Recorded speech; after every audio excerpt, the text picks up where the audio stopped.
In a quiet corner of a sprawling city, where skyscrapers loomed like titans of glass and steel, nestled a small forgotten laboratory. It was hidden behind the overgrowth of a once manicured garden, accessible only by a rusted iron gate.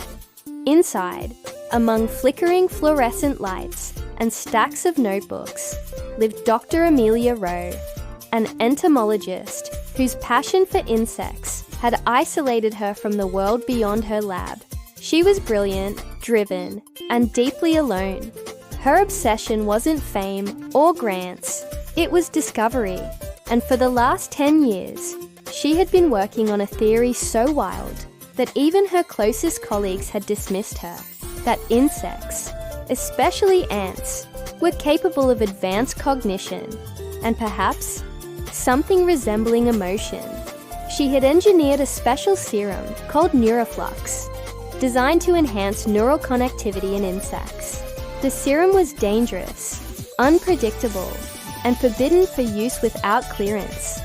But Amelia, working under the radar, had already begun trials on a single ant, specimen A11, an unusually large bullet ant with iridescent hues along its exoskeleton.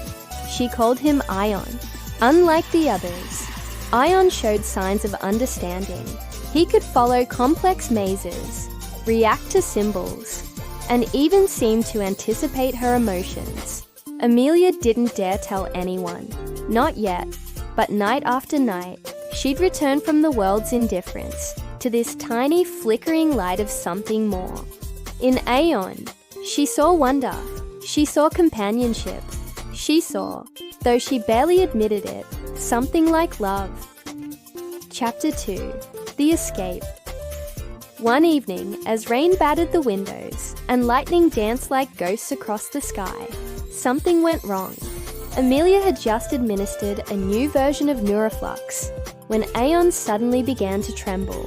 His body pulsed with energy, and in a blinding flash of bioluminescence, the cage disintegrated.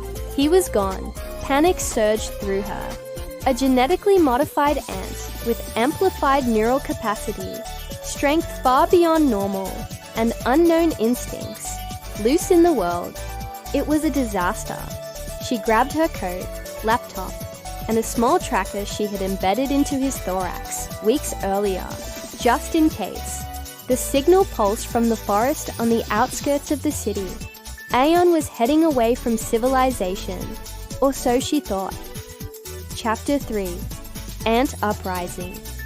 What Amelia hadn't realized was that Ion wasn't just running. He was calling.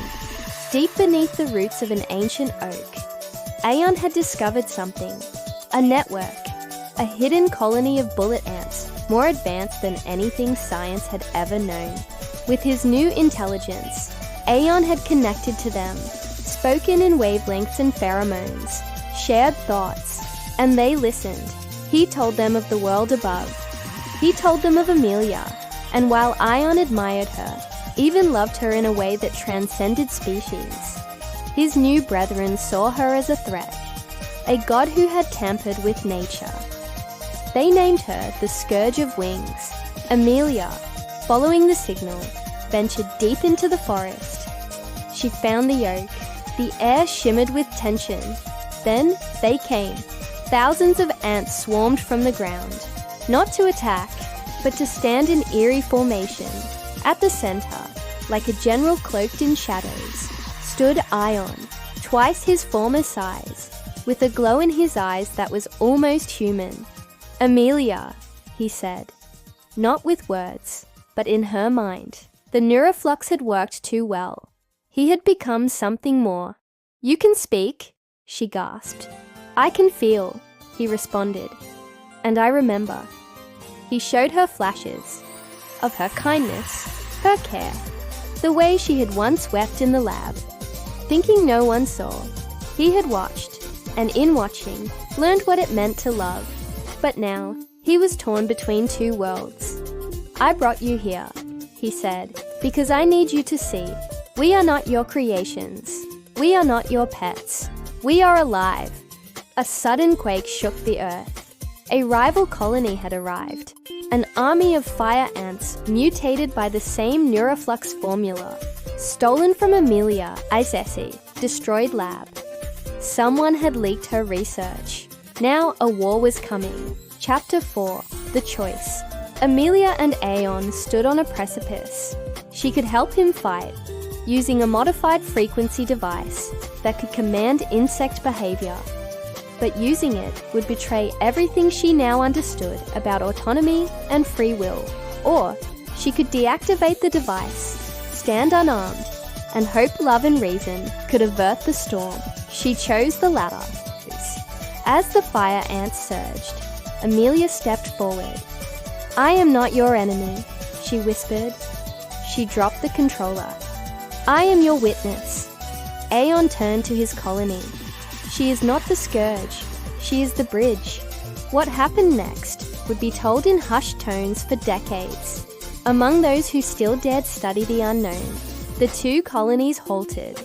Aeon, glowing like a tiny star, rose above the battlefield and released a pulse of light, energy, memory, understanding, a moment of shared consciousness between species. The fire ants retreated. Amelia collapsed from exhaustion. Epilogue. Love beyond logic. Amelia survived. She returned to her lab, but never published her findings. Some nights, when the moon was high and the wind still, she'd wander to the edge of the forest and sit by the oak. Sometimes, she'd feel a small vibration beneath her hand, and once, just once, she heard his voice again. "I remember.